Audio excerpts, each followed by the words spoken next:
Happy Friday, Miami. This is Buy, Sell, Hold Miami, a real estate podcast by locals about what's going on in the local real estate market. I'm Peter Zalewski. I'm a condo consultant, an expert witness, and the founder of the Miami Condo Investing Club. I'm joined here by my partner, the co-host, the moderator, no one else but Daniel Hernandez. He's a real estate advisor over at Compass Real Estate in Coconut Grove. He does single-family houses as well as condos. What's going on, Daniel? Happy Friday. Happy Friday, Peter. What's going on? January is bringing us some good stuff, and it's only second week of the year?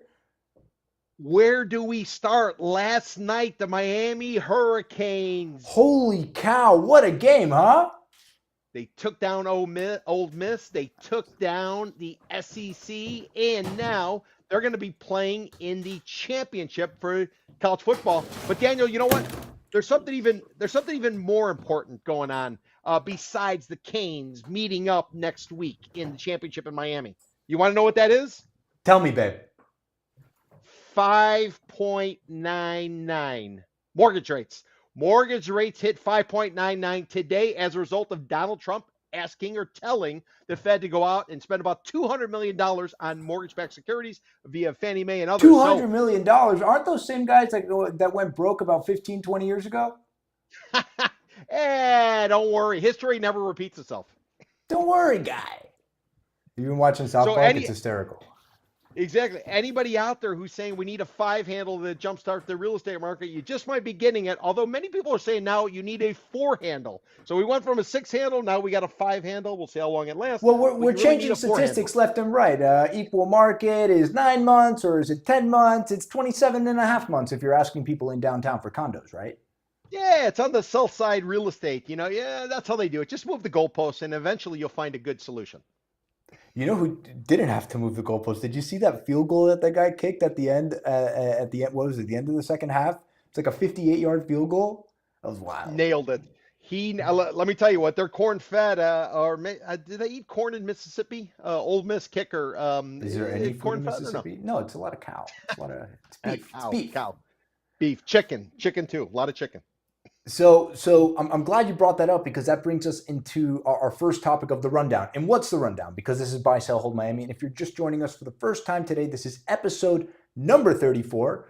And Buy, Sell, Hold Miami, real estate talk show. And if you look at the bottom of your screen over there, or maybe it's over here, we pick 5 topics week after week. Peter and I throw things back and forth. Sometimes there's just so much we have to condense it. Sometimes we do 2 shows in a week. We'll be doing that next week, I think. But at the end of each topic, we either buy because we agree, we sell because we don't agree, or we hold because, well, we don't really know, and we're going to punt it, just like the Miami City Commission does on everything. And jumping right into that, Trump, our supreme leader, is taking out the national housing buildings. No more Wall Street buying houses, he says. So Peter, you alluded to one of the first, I don't know, executive order, call it whatever you want, but he's commanding, because that's what he does. He commands, and people seem to listen. Fannie and Freddie to buy $200 billion, of mortgage-backed securities. And that should alleviate interest rates a little bit. And it seems like the market has traded on that news. And it has, as you pointed out. We're down below 6%. And then the other thing is he's making an attempt to ban large institutional buyers from buying single-family homes, which is something that the pundits on mainstream and social media alike can't seem to shut up about. What is this just headline fodder, or is anything actually going to get done here? Because they're great headlines. Fantastic headlines. I mean, let me kind of give you a little bit of historical perspective. So historically, during the Great Recession, if you all remember it, real quickly, September 11th hits, Ellen Greenspan cuts interest rate to 0. President George W. Bush says he wants everybody to own a home. We rock and roll, we take off. And what happens? We ultimately crap out. On the condo side, we hit our peak in terms of pricing somewhere in and around 2007. On the transaction side, we hit the in terms of number of deals, we hit the peak in 2006. By 2008, the market falls out from transactions. 2010, prices have collapsed 49%. So what happens? Wall Street, they say, there might be an opportunity here. So they come down to South Florida. They start taking a look at buying out condo towers. They figuring they're going to buy them. They're going to take them down. Everything is great. I had the pleasure of working with Blackstone at the time. They were trying to take down a tower across from Mm. Dayside Marketplace right there on Biscayne Boulevard. And you know what Which building happened, was Daniel? that? Well, it used to be called Everglades. Everglades on the Bay. Now it's called Biscayne. So Ah, what Biscayne. ultimately happened though is foreign nationals moved in. U.S. dollar was weak. Discounting was dramatic, and Wall Street was never able to get what they needed, which was at least 51% of a building. And what their plan was, we take 51% of a building, we can control the association, we bring in an engineer, we bring in a property manager, we streamline it all, we got control, we hold these units long enough, we rent them, and then we sell them and we make a profit. But you know what happened? Those foreign nationals, they bought so many, they blew the percentage. So Blackstone and others, what they did is they said, let's take this model that's vertical, let's tip it sideways, and let's go after single family houses. And what they did is they then took Ah. all the cash they had, they went out to the suburbs, and they started to go ahead and buy these single family houses. And they bought with a voracious appetite. I got a guy on a podcast next week. He was actually selling to Blackstone. They were ramping up the prices. They were asking whatever the hell they wanted. Blackstone wanted. So fast forward to where we are today. Blackstone and others are controlling what they say nationally about 1% of the market. But if you look at the real numbers, according to the Government Accountability Office, GAO, which is like the auditor for the feds, what they're Right. saying in certain markets, Atlanta, 25% of the single family rentals are controlled by these institutional buyers. What is that in But Miami? It's but about but 5%. Atlanta's an atypical market. That's Atlanta's like at the top of that list by leaps and bounds, as I understand it, right? However, Jacksonville, 21%. Tampa, about 15%. Orlando, 13%. Miami, they're claiming it is 5% or so. But what does all this mean? That means if suddenly you are an institutional group and you own these houses, You got to and dump pressure's them. going to be, well, you're probably going to have to dump them, but who do you dump them to? If somebody new coming in cannot buy in bulk because President Trump is banning them, do you have to sell them off one off? Do you have to sell them off to small investor groups? I did a podcast yesterday with a longtime veteran analyst. He said there will be a fire sale that is coming. They will open the spigot and get ready for a bunch of single family houses out in Kendallandia, in West Broward County, and all of that as Wall Street tries to get ahead of what could ultimately be something that's very opportunistic for locals. So they're going to move early. They're going to sell on the rumor. And if you're a buyer, that's what you need to be looking for as we go forward. And then throw in the low mortgage rates. So it could become a very good time to be a buyer. And if you are a seller, you should have listened to us. But I want to make something clear. The vast majority of these institutional, like there's different levels to institutionally owned homes. There's just the Correct. mom and pop guy who owns like 10 properties. That's not who we're talking about. We're talking about the guys who own thousands and thousands and thousands of homes. And the reality is that there's only like a couple dozen of those max. Well, according to the study from the GAO, more than 300,000 houses in and around the United States. If you look at what's going on in Florida, it's probably somewhere in the ballpark about 80,000 homes or so, with the high concentration Jacksonville, Tampa, Orlando, and to a lesser degree But Miami. and that's all fine and good. But is that the problem with our housing market here in South Florida? Is it because all these Yes, institutional? No, come on, Peter. It's insurance, it's permitting, it's zoning. We need to build more stuff. Not that it's locked up by the institutional buyers. It's a small sliver. It's a small sliver. It's not insignificant, but having these guys fire sale 80,000 homes, dude. Like we got 330 million people. 80,000 homes isn't going to be a drop in the bucket. taken alone, isolated alone, I would agree with you. But let's take the big picture. What's the big picture? Condos are too expensive to live in now, increasingly, especially if they're old. Why? Because of Surfside, the collapse, the legislation that followed. You have maintenance fees on the way up. You have hefty special assessments, as much as $100,000 a door if the building's at least 15 stories, based on our But the best sellers are guesstimate. paying for those and they're taking the haircuts. Well, they're taking the haircut, but do you as a buyer want to go in knowing there might be additional work? Anybody who's ever done rehab knows as soon as you open that wall, everything you expected, it might not necessarily play out that way, No, and no. costs will go up. The structural integrity reserve says you only have to do it. It's one and done, right? It's not constant, right. Well, that's what they say.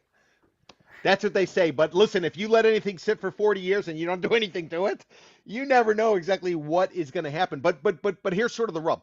The rub is a lot of people, I would argue, went into rentals. Remember, we built a ton of rentals when mortgage rates were cheap coming right out of the pandemic. So many people went into rentals because simply they couldn't afford the houses. Why couldn't they afford the houses? Because you had Wall Street controlling large chunks. Some of them they were keeping dark simply in order to bolster their pricing because their cost basis on the way in Well, was so low. there's talk, allegations, and I'm not going to point to any fingers or any elbows, but that single family home developers now, they're giving all the, we've talked about this in past shows, they're giving all these rate buy downs and these deals to keep those pre-construction single family home values, sort of inflated, so that if there's any slippage whatsoever in that submarket, you're screwed. So You are screwed. I would not put it past these single family home developers for pulling crap like this. Well, they're trying to keep everything in motion. They're trying to keep their infrastructure going, just like a restaurant will offer in happy hour because they want to keep the lights on. They need some sort of cash flow. But work this out, play this out. If you go ahead and you go into an old condo or a condo and it's very expensive, or you go to a rental, which by the way, the rental numbers are coming down. I think everybody would agree with that. Anecdotally, drive around, you're going to see signs everywhere. Now suddenly, instead of going into a condo, which might have some sort of risk, you might be able to buy a house from Wall Street that bought during the Great Recession at a very low price where they can dump it. They can undercut the market because that's what Wall Street does. That's why Walmart kills small towns. That's why Walmart's able to kill these retailers. So watch for some dramatic changes to come if, in fact, they open the spigot. But what I would bet, Daniel, is Wall Street is going to lobby the hell out of our dear leader, and he'll probably pull back or he'll make some sort of restriction where he's able to protect certain groups, and it might not actually come to fruition. But as announced, this is going to be a buying opportunity. I would suspect prices come down. And if you are an owner, you better try to you better lever that thing up at ASAP because chances are your valuation will not be locked in. Trump takes out national housing villains, buy, sell, hold. On the rumor, I'm a buy, a hard buy, a flip the table buy. Peter. I'm selling that for the cannon fodder that it is. I don't buy it for a second. But what I do buy, or what I can't afford to buy because Larry Page seems to be buying everything, are homes in Coconut Grove. And big numbers are getting even bigger. We talk about the Grove like weekly here, but because it's close by, it's relevant, and the headlines they say it all. So Larry Page, and if you guys don't know who Larry Page is, he was co-founder of Google along with Sergey Brin. They founded this little search engine, you might have heard of it. It's a competitor with Bing. Back in 1998 as PhD guys at Stanford, I'm pretty sure, right? And so they drop out, as all these tech guys do, make $1 bazillion, make bazillions of dollars, and all of a sudden they discover this little provincial outpost in South Florida, Miami, right? And Larry Page has purchased in the last, I think, couple weeks, that big $101.5 million single-family home transaction that we've called out a few times. It happened a few weeks ago. He was the buyer for that. And then there was an off-market deal just down the street for, I think, another 71 point something $million. So that money is in the Grove. Talk about headline fodder. Now, if you thought the Grove was hot before, holy shiitake mushrooms. Holy shiitake mushrooms. What, a week or two ago, we had $520 million put on the board for two pieces of dirt from people who may or may not have experience playing down here. Now we got this gentleman coming in out of Google, and he knows a hell of a lot about real estate, just like everybody else knows about real estate when they come from out of town. This is another sign to sell when out-of-towners come in here and they take their school of thought, they apply their expertise, suddenly the real estate, it always craps out. I am a hard sell on this. This guy doesn't know what the hell he's doing, just like Ken Griffin or Ken Billions didn't know what he was doing. But when he overpaid on his condo back in 2015-16 at the Faena house, he overpaid on the dirt where he's never going to put up an office tower, and he overpaid on Adrian Arsh's site where now he's trying to figure out what to do with the old historic house so that he can do something on that site fronting Biscayne Bay. Sell. You know who is the local, though? And so the other big number was, you ever heard of a gentleman named Alex Perez? Yeah, it might have crossed my mind. So he's got this spec home development group, Mocha Construction. I think they built out a few restaurants, but primarily he's the guy who's gone into that unincorporated Dade square. They call it Ponce Davis, just south of South Miami. And he's building and selling $20 million homes. I'm talking dry lots. Ponce Davis now, developer lots $5 million an acre. I mean, it's crazy. And so he's capitalized this and he's rinsed and repeated and rinsed and repeated. And I don't know if a few months ago, maybe it was August or September, the Real Deal and all these guys, TMZ, because The Weeknd, that hip hop guy, he bought a $50 million house down there off of Old Cutler, and everybody's like, oh my goodness. Well, Alex Perez was probably giggling on the toilet because he sold his house in June for $55 million. He downsized into a $17 million house. So maybe he was watching, he sold it, and he bought a place for 17. I want to say that that house that he sold for 55, he actually bought it uncompleted for about 12. Completed it, lived in it for a few years, enjoyed it, and then sold it for $55 million. He is a local. He sold, he's buying, he's doing it again. He's got so many projects in the pipeline. I don't know where this guy found his Rolodex, but holy hell. I think it's more of a magical genie lamp popping out billionaires to come buy your houses, but he's got it and he's doing it, and I applaud him for it. It's 4 o'clock now on Friday, Miami time. Daniel, we are 8 hours away from the 100-year anniversary of the peak of the Florida land boom. On the 10th of January, that 100 years ago, that was the peak of the market. The Prince Valdemar, which was a ship that was bringing in all kind of cargo because everybody was coming here and they were paying top dollar prices because old man Flagler, Henry Flagler, brought his train tracks down here and George Merrick was putting up his stuff, Carl Fisher, everybody was going crazy. Meisner, Addison Meisner up in Boca, they were all going crazy. 8 hours away from the peak. Documented book Bubble in the Sun, as well as Miami history. And what happened? This tall ship leaned over and took about 40 days basically to re-energize or begin traffic again coming into the port of Miami. Where did that happen? Did that fall over in the port? Yeah, Watson Island. You know where Watson Island, which is man-made? Wow, so this is even more telling because guess where Larry Page has his super yacht docked right now? Watson Island. Or Marina Blue, right by Marina Blue. No, he has it right there at the old port site in that slip right next to the AAA or the Casea or whatever the hell we're calling it now. Casea Center, yep. So 100 years ago in 8 hours, that was the peak of the market. The market never came back. Ultimately, we had the hurricane of 1926, and the game was over. This is another tell. Locals are getting out of towners are going, what the hell's going on? They're coming in here and they're overpaying. So we will look back at the $520 million land purchase on Brickell Bay Drive. We will look back at the Larry Page deal, and we will say that was the peak of the market. What about the deal at the World Trade Center site? $77 million. How about that? Two things can't be true. However, there was a report in the South Florida Business Journal saying they're going to redo the auction. Wait, this is bullshit. I thought there was a reserve price. I thought they had the. There was a story in South Florida. Really? How did I miss that? They're gonna redo the auction. So I'm just saying. I mean, listen. Just think about where you are right now. I want you to just take it all in because we're going to look back at this. I'm going to say, Daniel, you remember I told you to just think about where you were when Kennedy got shot? No, because I wasn't born yet. Where were you when Kennedy got shot? Dude, I was like 30 years from being born. Well, maybe a little bit less than that, but this is what the peak of the market feels like right here. This is what it feels like. Right now, Larry Page, Google coming in here, dropping big money, $520 million for 2 pieces of dirt on Brickell Bay Drive.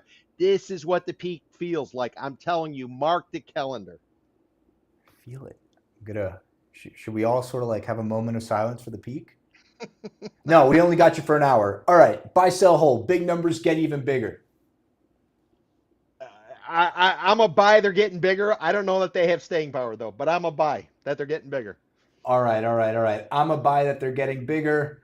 I hope they keep on going. I'm a transaction broker. I just want there to be transactions, man. What I don't want is for this frozen market that we've had for the past year and a half.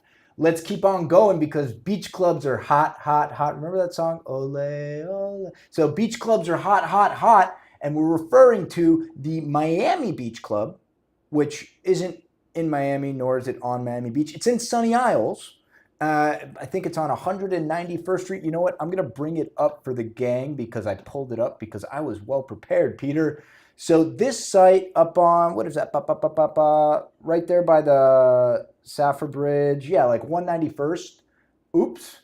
You lost my camera, didn't you? That's terrible. Let's bring you back, Daniel. Where are you? Where are you? Where are you? There we are. Oops, I'm too big. Ha!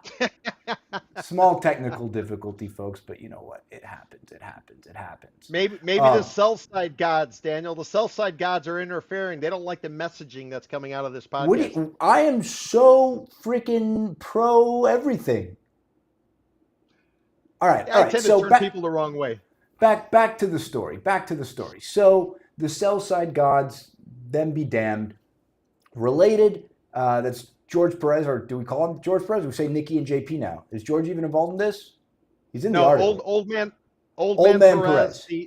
Yeah. His picture is in the advertisement and promotion. So yeah, he's on the board. Okay, so he's on the board.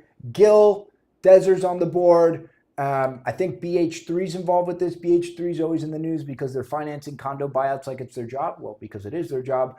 But yes, this is sort of riding on the coattails of Nadim Ashi's Four Partners. They did the Four Seasons buyout, and now, the Four Seasons, I think their average daily rate in that hotel is something like, what is it, like $1,800, $2,000 a night. He's had tremendous success. The penthouses keep on breaking records. And so, if I'm an ultra luxe developer, I see that success and I say, hey, I want some of that Four Partners money. So they're going in here, and I think they're buying, what did they spend for this? They spent $131 million total buyout. Related started buying units as of 2012. So, this is many years in the making. And that adds up to 131.8. That adds up to about 66 million an acre, Peter. 66 million an acre. So, and I got the number. Surf Club does 2,800 ADR. $2,800 a night, average daily rate at 95% occupancy. That's like, I don't know, talk to a hotelier. That's pretty good numbers, I would say. I'd say impossible numbers, but anyways, go ahead. Okay, so Four Partners does that termination, right? So this is the same risk profile, you think? Because this isn't going to be done until 2031. So my question to you is, Peter, you've been living and breathing condos for 20 some odd years. I just aged Peter. I'm sorry, dude. But for 20 some odd years, what can happen? Okay. So what can happen between now and then that could make this project unviable? Oh, Daniel, this is so interesting. I want to talk about this in general, and chances are I'm going to piss everybody off. So I'm just saying ahead. I'm just speaking in general. I'm not taking shots at particular developers. But Daniel, let's go back a little bit. Let's go back about 27 years, 28 years or so. There was a place called unincorporated Dade County, which included Sunny Isles Beach. It didn't exist in the city. So what happened is Mr. Desert and his son, Gil, they came down here. They started buying up all these little units, and they were able to terminate these little buildings, much like this. And once they terminate them, they were able to get them upzoned. They made a bunch of changes, especially after the city of Sunny Isles Beach became a city. It broke out on its own. It became a city, and all of a sudden the zoning went from here to here. And suddenly we got the Trump Towers. We got the first set of Trump Towers, which are and that was the first branded condo development, right? First branded condo development. I remember the first one to go up was the Trump International Sonesta, or Sonesta, Trump International Sonesta. It's a condo hotel. Then they put up 2 additional towers. They then followed suit. And by the way, when they put up the first project, that's when Donald Trump, our president today, was a TV star on a show called The Apprentice, and they held tryouts. If you were in Miami and you want to try out for the TV program, you went there. They held it at the Sonesta. I still remember people queuing up, standing on A1A, which today they call Jimmy Buffett Boulevard, and they went to try to make it happen. But where am I going with all this, Daniel? Where I'm going with this is the second phase of the Trump name in Sunny Isles Beach. It went up on 3 towers called Trump Tower 1, Trump Tower 2, Trump Tower 3, down south towards Haulover Beach. So it's still in Sunny Isles Beach, but it's on the south side of 163rd. And Daniel, you know what happened on the marketing and the advertising? We saw a picture of Gil Desert. We saw a picture of Gil Desert, and I think his father, Michael. We saw a picture of George Perez, and we saw a picture of Donald Trump. That's how they were marketing it. And if you look at what's been put out about this, Daniel, it's reminding me of where we were 20 years ago when they were marketing it all together. They were coming online. You had these three great developers. They were going to make it happen. It seems very similar to what we're seeing this time around. And Daniel, guess The what happened to commercials are Trump better Tower though. 1?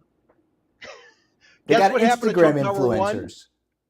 Exactly. But Trump Tower 1, Trump Tower 2, and Trump Tower 3, guess what happened to them? It didn't exactly go as planned. So we keep talking about history repeating itself. We're 8 hours away from the 1920 Florida land boom peak. This might be an example that we are effectively 20 something years away from when the Sunny Isles beach market peaked. And I would argue it peaked when you saw Gil Deser, you saw George Perez, and you saw Donald Trump, and it was one of the, and Michael Deser, I think, if it was right. I'm talking about on the Oh, Gil's hoarding. They would dad. have the big pictures. Yeah, they would have the hoarding on outside the site, showing all these gentlemen's like the established developers, and it didn't end very well. So hopefully it turns around a little bit different this time. But this site, in my opinion, is another example of history repeating itself. Why do you need three developers to put up this particular site? Why? What kind of sense does it make? Or are people trying to diversify, just like we saw with the $520 million land deal on Brickell Bay Drive? All of these developers can stand on their own. They can put it up on their own. One guy can buy out the other guy. Why would all three be going together unless they're trying to hedge? Is all I would sort of throw out there. I'm sure they got the experience to get it over the track, over the finish line. I'm sure they're going to do things correctly and successfully. But just ask yourself, why do you need three of these people to put together and build one of these projects? This project is going to be nothing to compared to some of the other ones. George Perez put up Icon Brickell. 1,800 units and three towers. Why does he need partners to put up this site? Gil Deser, the Bentley, he's building the Bentley. He built the Porsche. He built all these Trumps. Why does he need partners? So that's the question you need to ask yourself: is why Well, are they all working together? I'm looking at the report. It looks like they published the capital stack. It looks like 75% of the equity is coming from somebody else. And the smart Uh, developers have learned you put in the sweat equity, your experience, your network, your know how, and you dump the risk on somebody else because of what happened during the Great right. Recession. So it sort of seems like these guys just got hired to finish up the development. I mean, they raised 75% of the equity. They didn't put their own skin in the game. I mean, they put some skin in the game, but if it's 25, 75, who's really calling the shots here? 75% Brazilian family owns ownership through Bahamian entities. So yeah, what does that tell us about the development capital? I mean, we've talked to plenty of developers, and Brazilians have their hand in a lot of development financing here. So is Well, that the new is developing is instead of is development the new I'm going to buy a 2-bedroom condo? Is that the new capital flight? So is the big money from these Latin American countries saying, I'm not going to buy this condo. I want to help you build the condo. Because I saw you make bazillions of dollars 30 years ago, 20 years ago. I want some of that cake. it very well may be, but if you're going to use these people effectively and their know-how, but more so their branding, if you're going to use them to sell condo projects, just sort of makes you, you got to ask a lot of questions about that. Could it not stand on its own? Why does it need this extra branding? What kind of juice do these particular developers what do they carry with it? I mean, to me, it just sounds like let's throw everything against the wall. Maybe one of these characters will appeal to a certain buyer class. Why didn't they go with or maybe they will. Why didn't they go with a brand? Gil Deser's the one who created the whole branding thing. He came down here with the Trumps. He's done the Porsche. He's involved with the Armani. He did that, I think, what related. He's got the Bentley going. We got the Aston Martin over in mainland. We got restaurant now branding. Why would you as a developer go with if in fact they're just putting their face there, why would you go with a developer? Why not go with a brand if that seems to be the thing that's working? Or Well, is this simply a maybe the situation? developers are sort of a brand. We talk about Ugo here a lot. Why not just put Ugo's with the Ugo building? Well, yeah, you could do that. You could definitely do that. To me, there's more questions than answers. But when I see all of these different mega developers or celebrity developers or influencer developers kind of come together, it just takes me back to 20 years ago, looking at all that, and it was a sure thing. And how did it all play out? Not like they expected. All right, so beach clubs are hot, hot, hot. We're threading the needle with your influencer developer because we're heading over across a bridge here. What do you think, Peter? Buy, sell, hold. Oh, sell. Hard sell. Hard sell. I'm a sell. I'm a sell. Maybe you're rubbing off on me. Maybe it's the new year. I'm still a pragmatist. What can I say?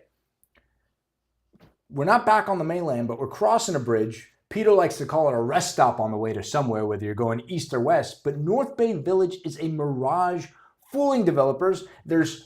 I don't, are you a developer in Miami if you don't have at least a small equity piece in one of these North Bay Village developments? We got condo buyouts, we got nightclubs, we got the Continuum, which was very successful down in South Beach, even though it took them 100 years to sell all the units. They're building.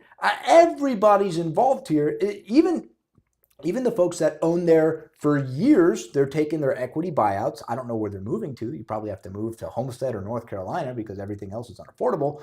But North Bay Village is getting redeveloped. Peter, are people going to get burned here? They've already gotten burned. Miami Herald interviewed me 5 years ago about what was going to play out here, and all these new projects were coming down the pike, just like they were coming down the pike 20 years ago. Nothing ever gets built in North Bay Village. Never, ever, ever. Why? Because it is the equivalent of a rest stop on the turnpike when you're driving from Miami to Orlando. On the way there, you pull off, you use the restroom, you get something to drink, you grab a quick bite, and you piss off. North Bay But Village is not a destination. It's a place you settle for. And it takes developers, once they put their cash into it, to realize what I've been telling them. It's all they have to do, Daniel. Give us a call. You and I will go to lunch with them. They're buying. And we'll let it lay it all out there, and they'll save all kinds of money and headache. at risk of sticking my foot in my mouth, as I often do, is it different this time? Question mark. Look. Hear me out. Hear me out. We got more population than we did 20 years ago. Surfside is no longer the working class community. You got the Four Seasons. You got all these $5,000-6,000 square foot condos popping up, and then everywhere else has just gotten expensive. So if you want to be on the beach or close to it, is this an option? Now, do I agree or do I see them being able to sell these units for, I don't know, 1,800, 2,000 bucks a square foot? No. But what about like $900 a foot? I don't think they're building that because I don't think that they've worked hard enough to be able to work that out in their construction models. If somebody was building that, I think it would be wildly successful. What do you think? Am I being rational there? North Bay Village is man-made islands. Okay, when they were dredging the bay, they basically made North Bay Village. They gave it the name after Treasure Island, the book, famous book. It's supposed to have that theme. There, there's nothing there. The attraction, the allure There's is the Benihana. Benihanas. Benihana, that's the anchor. They don't have a Publix, although they're supposedly bringing one. The only thing that put them on the map was a shithole dive bar and package store called Happy's. They knocked it down for a brand new project. They've now put it into some sort of other location, which doesn't work. It's got white napkins. Where Happy's back in the day was something very different. If anybody wants to check it out, a movie with Matthew McConaughey and Snoop Dogg were filmed in the original Happy's. It was filmed. It came out about 4 years ago or so. But anyways, North Bay Village, you want to know what it's good for? It's good for building hotels. Build a whole series of hotels so you can see the water. You don't have access to it. Chances are you probably can't afford a boat. Yeah, but there's You're no probably not beach. jumping in the bay. There's no sand. And if you want to get to the sand, you got to go over into the North Beach area. Listen, this market only makes sense when prices are rising and people say, I'm going to miss out. Let me get in. And it happens each and every time since I've been here since the 90s. It's always the same process over and over and over. It's always coming, but it never arrives. So Why? this is Because you're going unfortunate, somewhere else. though. This is unfortunate because if what you're saying is true, then we're seeing these condo terminations. They're Yep. terminating these condos. People are leaving. You're turning this into dirt. And then if you can't develop it, then all you've done is removed housing from North Bay Village. And that's all they ever do. Or they remove restaurants like the Crab House. There was a Crab House there right on the bay. Every time you went to North Bay Village, going back to the 90s, you drive by and you go, wow, these would be great condo locations. And there's these restaurants. Or wait, remember Shuckers? You remember Shuckers? Shuckers.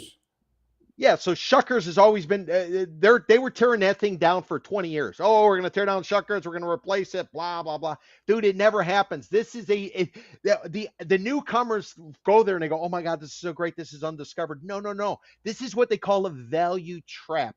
And the current developers are going to realize really quickly they got jammed up in a value trap. Value trap. Is there one favorite project you have in North Bay Village? In What is the best bad idea you have in North Bay Village? in terms of a condo project. Yeah. Okay, because I was going to say, you know what North Bay Village got going for it? The What? really distinguishing factor?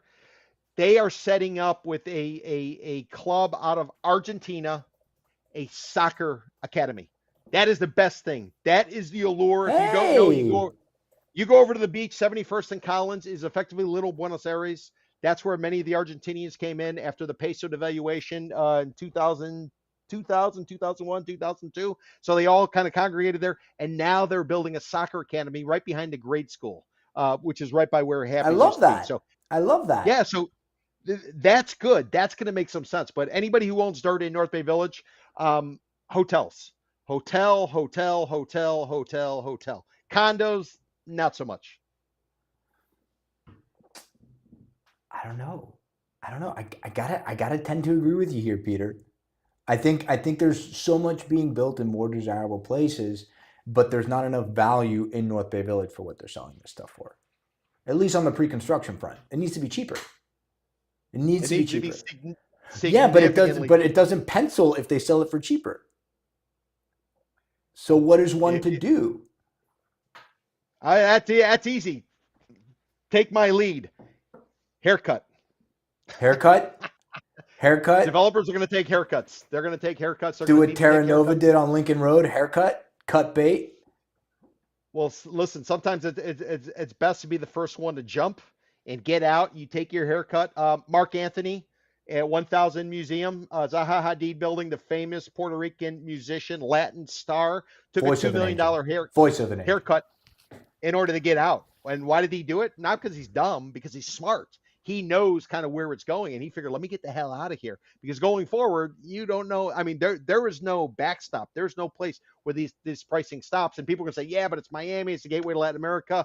We do all this, we do all that. Well, that's not necessarily how it always plays out. Eventually, we get there, but what is the journey like? And do you have the financial wherewithal to get from point A to point B? And I would take the under on people being able to get from point A to point B based on the valuations they came in at. North Bay Village is a mirage for fooling developers. Buy, sell, hold, Pete. Mirage, buy. I too think it's a mirage. Speaking of the beaches, speaking of the islands, Miami Beach's deal for Nikki Beach is a canary in a coal mine. And I just want to preface that with this has been a complete shit show.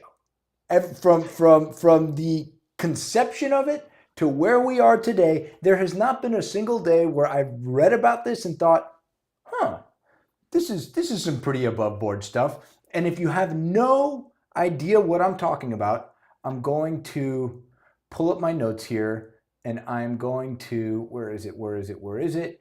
Read you guys a timeline. So just stick with me for 2 or 3 minutes so I can get everybody up to speed on what is going on in Nikki Beach. So Nikki Beach was started by the Penrod family back in 1997. The club was founded by the late Jack Penrod as a tribute to his daughter, Nikki, who died in a car accident. So who would have thought that this debauchery and bacchanal that's become Nikki Beach started because they were paying tribute to her daughter. Great business and pristine location on South Beach. So I think it's 1 Ocean Drive. I'm pretty sure that's the address. So in April of 2023, then Commissioner Rick Arriola proposed bringing on the Boucher brothers. Peter, you know the Boucher brothers, right?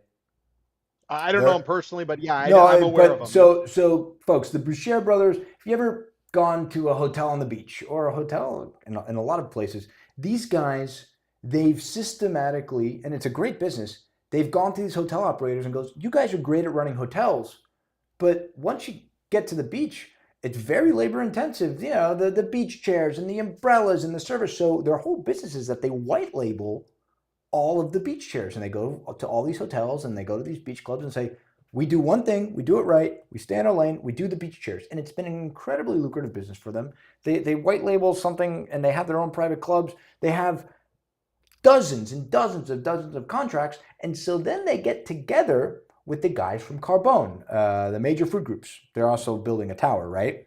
So in April 2023, then Miami Beach Commissioner Ricky Arriola proposes to bring in Boucher Brothers, and the original proposal was to give them a no bid contract to sort of, knock the Penrods out of there, which is kind of bananas because if you know anything about Miami Beach, yeah, the 90s was hot on the beach. You got Versace, Sylvester Stallone. That's when Will Smith had the Welcome to Miami song.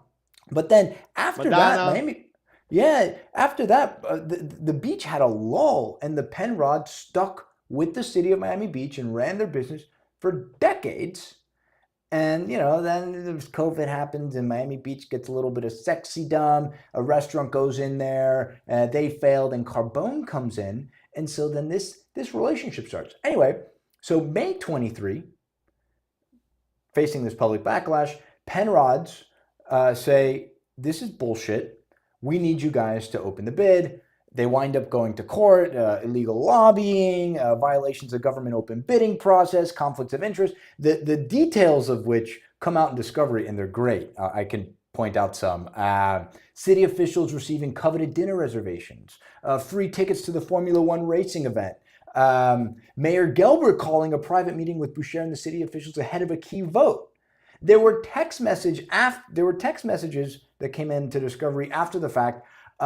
Raul Aguila wrote, "How stupid are they? I'm having multiple orgasms." This is a quote, just thinking about it, in a group chat with other city officials.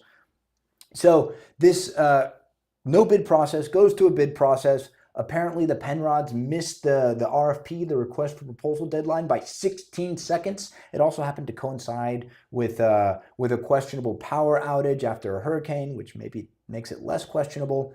But the commission then votes 6-1 to award this bid to the Boucher brothers, not to Penrod. And it's a tremendous deal for a few reasons, but primarily because, Peter, it's not a lease. It's not a lease because if it was a lease, it would have to go in front of a public hearing. So the way that they set it up, it's a concession agreement. So there's no public referendum that is mandatory for waterfront leases that last longer than 10 years. So that allows major food group to come in, run their restaurant and their beach club and yada, yada, yada. Supposedly they were just going to renovate it. Now the new plan is to tear the whole thing down. It's a lot of fuckery. There's a lot of bait and switching. I don't like it, and I wanted to bring it up today because there's so much redevelopment going on the beach. You're going to have to put up with this crap at the Miami Beach City Commission. And if I'm looking at this from the outside, it's like, I don't want to deal with these bozos. I'll go to North Bay Village, which is actually still Wow. City of Miami Beach. I don't know. Yeah, but North Bay Village, no sand whatsoever. Okay, so a lot to deal with. Okay, for context, when Penrod was first getting set up, south of Fifth was no go. There was nothing there. There's a project called the Courts at South Beach. I think it's called Courts at South Beach. Government actually provided assistance in order for a developer to go ahead and put up a condo, just to give you context about what this area was like. So at the time when they went in there, I knew a journalist. I worked at a newspaper. Guy was working on a book. He was cheap sob, smoked a lot. He was looking for something cheap. So he lived south of Fifth in a little flea bag place. This was no go. This was dangerous. This was like the area you did not want to go. So what do you get as a reward for going ahead and sticking with the city and putting the money in and being a pioneer and making You things get happen? blindsided. You get blindsided. Who do you get blindsided by? By people who don't know the history of Miami Beach, the people that don't respect the history of Miami Beach, the people who are probably chasing some sort of VIP reservation or tickets to Formula One or whatever the case may be. This is the problem when you have progress. When you have progress, you sort of forget about what really is important. You lose the institutional knowledge. And when does the institutional knowledge become important? When the market starts to correct, when it starts to go through different processes. So, Daniel, there might actually be some good news in this. If, in fact, we run into any kind of downturn or something like that, it maybe the Penrods aren't the ones who have to take the hit. Maybe they're able to come back and buy it downstream or take it over downstream when the newcomer basically has to deal with all of the challenges that are arise and in front of them. So if it were me, the compromise I would have reached, I would have had the new guys come in. I would have had them reach a licensing agreement for the Penrod name, run it under there because, like you mentioned, Jack Penrod has passed. And now this way you throw a little bone basically to the Penrods, have them still involved somehow, some way, and it would have felt better. But right now, what it feels like is basically coming in and squatting on a location, on a business, on a an institution, if you will, part of the culture of South Beach. And to me, it just doesn't feel right. And the only thing you're going to get from that is you're going to get back from that is some locals who probably don't want to participate. Although I'm probably not the demographic that they want, so they can probably give two shits about it. But people understand that they're much like Coconut Grove. Miami Beach is like that. When you go into Grove, when you go into Gables, when you go into South Miami, There's a there certain is aura to it, right? yeah, I mean, I remember when I lived in South Beach when I first got here, they used to call people who came from Kendalandia and the mainland over to the beach. Oh, those were the Causeway kids. You don't pay them any attention. So because the culture is so strong on the beach. So I don't know. Maybe times have changed. Maybe this is brand new. But it's unfortunate that it's playing out this way. And I'm with you. Probably a lot of fuckery going on. Yeah, listen, I just look at the other headlines coming out and what other developers and real estate guys are doing on the beach. You got Ravani, and I do that because sometimes when I say Ravani, I don't know if you know what I'm talking about. When I go like this, you know who I'm talking about, right? Love your Mohawk. freaking haircut, dude. You know his wife did that. His wife cut his hair, and I freaking love it. But he's very bullish on Miami Beach. He's bought and renovated multiple multi-use properties in and around Lincoln Road. And so if I'm Ravani, I'm looking at this saying, come on, guys. Like this is kind of fucked up. Or maybe he's on the other side of it and he's like, yeah, good for you. I don't know him personally, but if I'm a developer and I see that happening in a municipality, I'm looking in a different municipality to do business. This is a And that very bad look for the administration of Miami Beach. Well, I don't care what side you're on. The way they handled it was just poor. F for failure. from a public perception perspective, yes, but they probably don't care, man. Miami Beach is so transient. You have people moving through all the time. They come here, they do their thing. We go through the cycles, we go through the phases, and that's probably all it is. They're probably just chasing the cash or chasing the perks. Well, for the short term. Long term, they're not giving it. They're not thinking it out. I do have to give credit where credit is due, and maybe it was a throwaway vote because he knew they were going to lose anyway. But that 6-1 vote, the one no was minor. Ah, interesting. Interesting, Interesting. right? I just Yeah, yeah. yeah. I don't love him. I don't like him. I can't love him or hate him because I don't know him well enough. I don't like him. But he voted no. So in this case, fair, fine. But very, very bad look for Miami Beach. Miami Beach's deal for Nikki Beach is a canary in the coal mine in regards to doing business on the beach. I'm a buy on that. I'd have to be a hold on that because maybe this is an outlier. Maybe this is something that's you got to carve out on its own. So I'm going to be a hold on that one. Your hold on it. Peter, we got Well, so well, many colors on the board today. What were you going to say? no, no. I mean, because Miami Beach is so different. I mean, the commission, the mayor, a lot of the legacy that used to be around. It's not necessarily there. It's not the Miami Beach that I know from the '90s. It's not everything I've read about. Coming out of Well, the no, because '80s. all those guys moved to Coconut Grove. No, So no, they moved to Coconut Grove and then they resold to the Larry Pages of the world, who were willing to give them more bank than the place is worth. well, I think the seller from that Larry Page $101 million deal, that was an estate. So they bought in the penthouse at Hugo Colombo's Vita. So talk about Oh, downsizing. the Vita, the one that's running on the ad above the Crooks and Crooks Bates shop on Hey, 27th and, hey, and, yeah, and US yeah. 1. He's selling. It's He's still selling, baby. running. He's still running that ad, big Because ass he's about to billboard get for CO Vita. and everybody's going to go live there and go into the Grove and say, look how great this is. I think he's got a few units left for 6 million. I think there's a few penthouses left. Yeah, yeah, yeah. No, I don't. Now listen, I don't want anybody to get the idea because coming in, I said I am a bull on 2026, and I'm doubling down on being a bull. But I think there's going to be a price pullback. I'm very positive there's going to be a price pullback. So that's why if I sound negative, that's why I am negative. But I'm a bull. Peter the Bull, I'm mostly buys, except, wow, I can't believe you weren't a buy on the Trump takes out national housing villains. I thought you were going to be a hold on that. I thought I was going to be a hold on that, but I'm selling.